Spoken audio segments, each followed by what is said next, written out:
As usual, after speaking with Geert van den Bosch, I get very reflective because usually what we're spoken about is pretty hard hitting science.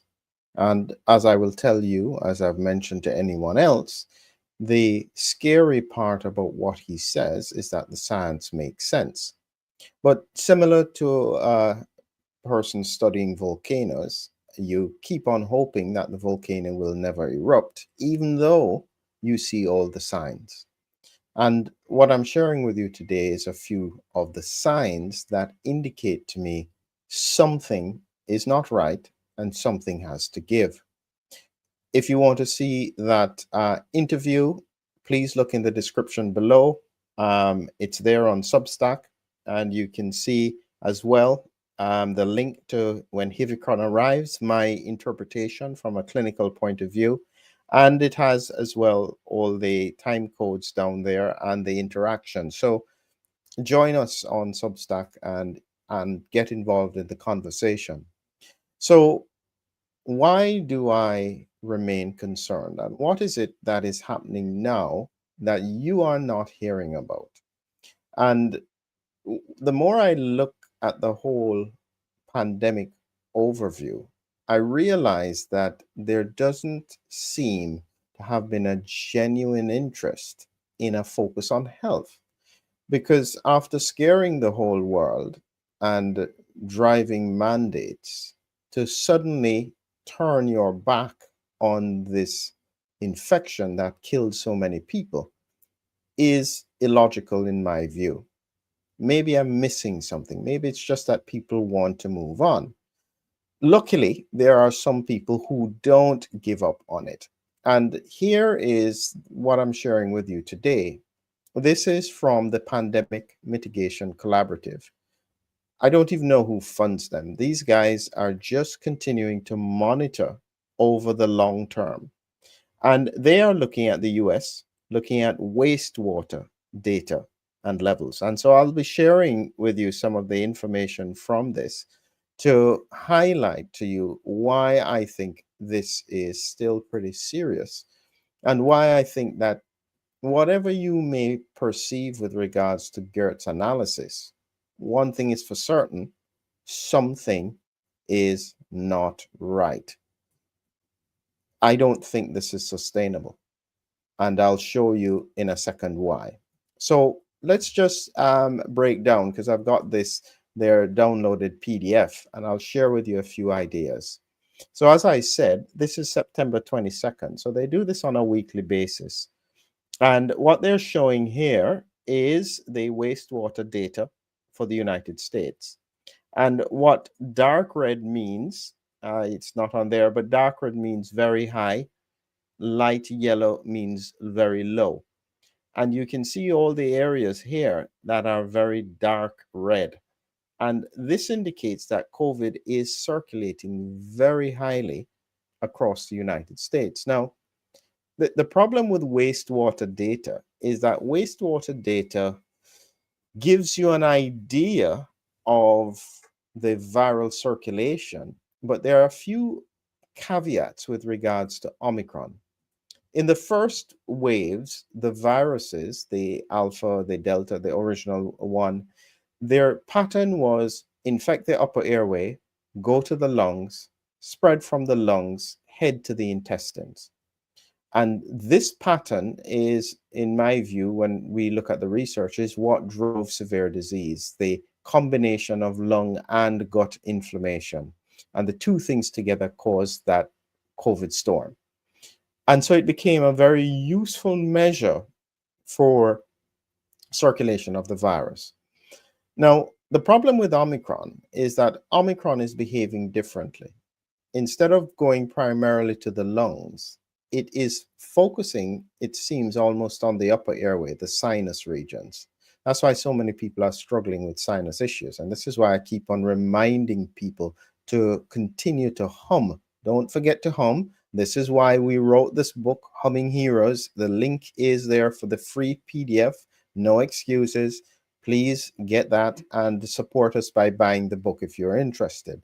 Now, because of this characteristic of the virus sitting more in the upper airway,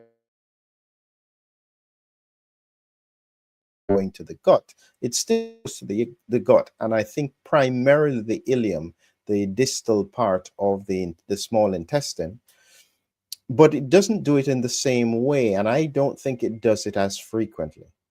And so therefore, whatever you are measuring is only a part of the picture.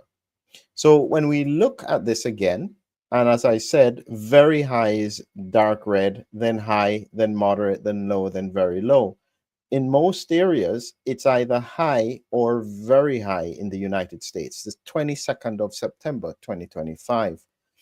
And at the moment, based on the wastewater estimates, they are estimating in different parts of the United States. So, say, for instance, where it's very high, say in Alabama, 1 in 24 people are actively infectious. So, they're saying if you're in a room of 10 people, the 35% risk, 25 people, 66% risk, 50 people, 88% risk, 100 people, 99% risk in a very high area, 1 in 24, compared to a low area in Arizona, 1 in 100. So even with 100 people, a 63% risk that someone in that room has active infection that they could spread. So the problem is that there are no symptoms these days. This is why people don't even know they've got it. And this is where it's fitting with what Geert had been talking about with regards to this immune evading variant. Now, Geert's prediction is that this Hivicron will come and it will just evade all the immune system. I still think that we have at least a version of it circulating in some people where they literally get no response. And so when we look at that, we then have to think carefully about what does it mean. And here we have, again, from the same thing, looking at SARS-CoV-2 new daily infections, wastewater derived estimates. And so they are looking at the numbers here from this period, September 22, 2025. And this gives us an idea of the number of infections that they think. And you can see this big peak here was with the Omicron surge in 2022. Then you had more Omicron in 2023, a higher surge in 2024. Now it appears as though it is going down towards 2025. But I'll show you why I think that, and they have picked this up as well. I don't think that this in any way indicates that this is by any chance over. Look carefully at the next chart that I'm going to show you. And this one is looking year on year of the estimates of transmission in the US, looking at the period of September 22, 2025. At the bottom here, you can see the months, April, May, June, July, all the way for a full 12 months, 1 year. These colored lines represent different years. The median, year 2 to year 5, is the combination. Then you have 2021, 2021. You see how low that was? In 21, 22, that was blue with this huge surge with Omicron. Then you have 22, 23, and so on. We are currently in year 6, 2025, 26, and you can see this red represents this. Now, last year, 24, 25, you had this bigger surge in the summer months. Then it came down a bit lower in the winter period. And you would think this is over, but no. If you look carefully, and they picked this up as well, this year, 2025, 26, is almost identically matching 23, 24. And so you had a lower rise in the summer period and then a big surge in the winter period. I can't, I mean, why in the world would it not follow this pattern this time? There is absolutely nothing different that has been done. The population's immunity seems to have been worse after all these recurrent infections. And so looking at the US, and the US is likely to be reflective of many parts of the world, especially in highly vaccinated regions, there is no reason to think that this is not going to follow the same pattern, and therefore expect a surge in infections in the winter period. My question is a little bit more subtle though, because when you get that surge of infection, you're not going to see severe COVID. And this is what is confusing a lot of people. They think that because there is no severe COVID, the virus is not relevant. I will warn you, as I said, when they looked at the Denmark data, when you look at the outcomes for people who had an infection and were subsequently hospitalized, not because of the infection, they just happened to be hospitalized, within 30 days, it's a 12% mortality if they're over 65.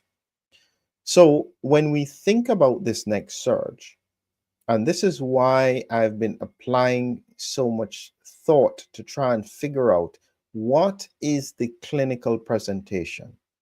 Because what we seem to be seeing is that people have COVID and their symptoms are so mild, bit of headache, maybe a bit of fatigue. They didn't even bother to get checked. And, 2-3 weeks down the line, they have a significant medical event. And you have to try and piece together, well, why did this occur? When you look at it that way, we are then in this silenced phase of the disease, where you have a surge of infection, but very little symptoms indicate that people are infected. Additionally, they may struggle to clear the virus. And so in reality, they become more infectious because they have a longer duration of shedding virus. This is a nightmare situation. And this is what I mean when I said the word unsustainable. This cannot go on like this forever and ever. Something is wrong. Whatever you think about what Geert is saying, he is trying to explain what he thinks will happen next.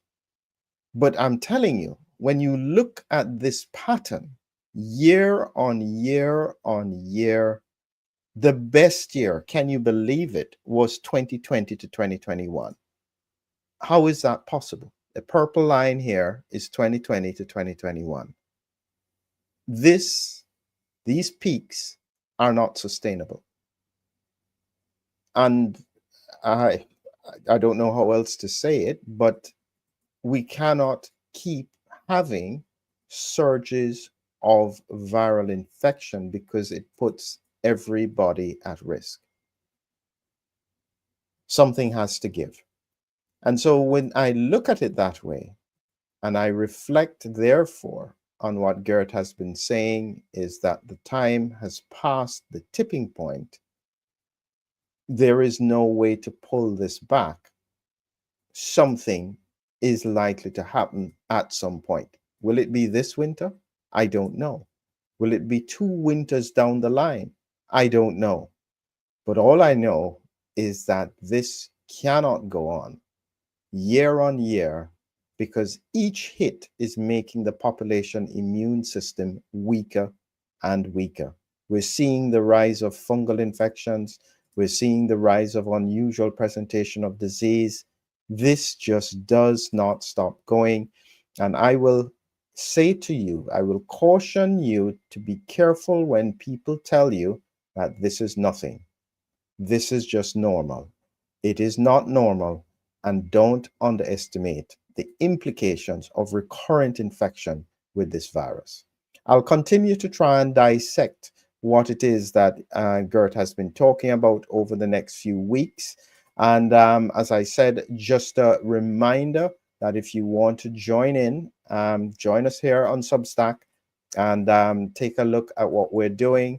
And please look in the description below to understand a little bit more about the principle of humming heroes and how you can use nitric oxide by humming to reduce your risk of exposure, because at this point here, there is very little else that you seem to have in front of you.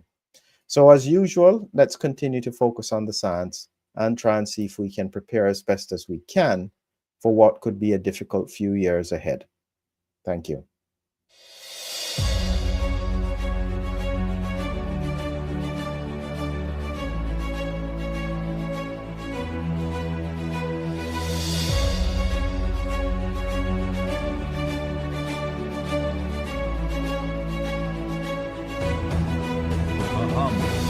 A hero, an immune adventure.